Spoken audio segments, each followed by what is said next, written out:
All right, welcome back. Charles Karin here. Let's take a quick Bible break and talk about a topic that actually I mentioned earlier, but I want to discuss it again because, in my opinion, it's that important.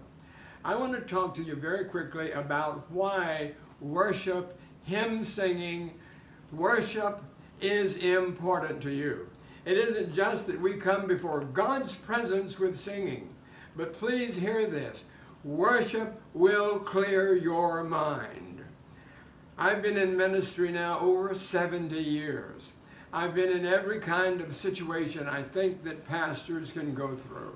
Everything from prisons to heartaches to divorce to suicide, all of those crises. And I can assure you of one fact. There is nothing that will calm troubled and disturbed minds and lives like worship. It isn't just that we're doing something that's calming psychologically. That's not the point. I'm not a psychologist. But I can tell you this. When you do, and I do what God says, when we come before His presence with singing, and into His courts with praise, and worship Him, there will be a transformation that comes over us, regardless of how critical the situation may be. Because it's not just the fact that we're singing, it's not a psychological point I'm after. The point is that when we come into the presence of God, just the bearing that He has on us will change all the surroundings. That's a fact. So He tells us to come before His presence with singing, to enter into His courts with praise, and to be thankful unto Him. Now that's the tough issue, because we don't always have the motivation to be thankful. But I want to touch on this simple fact. As a child growing up in church, which I was there regularly, my parents, grandparents, great-grandparents had all been committed Christians. I didn't like church. I didn't listen to the sermons. But I did listen to the songs. I learned the hymns. I loved the hymns. And through the hymns, not through the preaching, but through the hymns, my mind was saturated with wonderful gospel truth. Didn't matter whether it was on the subject of prayer or worship or death or the resurrection or the hereafter or whatever. Through the hymns, we get those vital truths. Christianity, and I'm speaking of the whole of Christianity, has a stockpile now of about 8,000 to 10,000 standard hymns. Most of our hymn books in churches are filled with that, from that selection.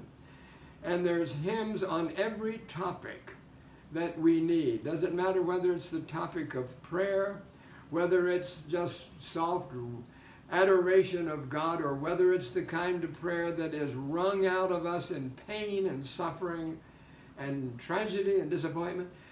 There are hymns suited to every Christian situation that we face. And our hymns have been translated into many languages. So we're to come before His presence with thanksgiving and enter into His courts with praise. Psalm 149 tells it this way: sing to the Lord a new song. Now, why is it important to sing a new song?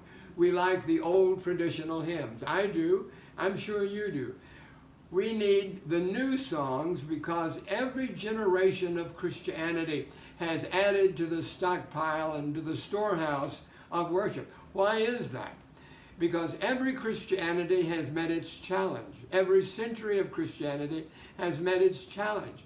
It's had wrung from it an anguish and heartache and grief and warfare and all kinds of crises.